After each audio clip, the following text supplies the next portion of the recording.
Hello everyone, welcome back to our channel.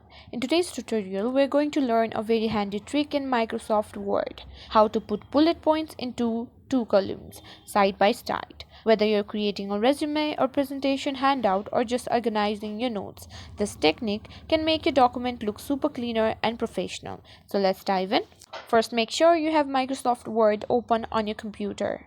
Once your document is open, type out the list that you want to organize into columns. If you already have the list, let's get it formatted. Select the list you just typed, then go to the Layout tab at the top of your Word document. Under the Layout tab, you'll find an option called Columns. Click on it and a drop-down menu will appear. From here, choose 2 to split your text into 2 columns.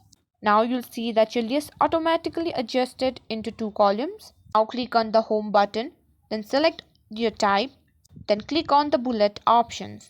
And there you have it, a neatly formatted 2-column bullet list. You can adjust the spacing and alignment according to your needs by using the paragraph settings in the Home tab.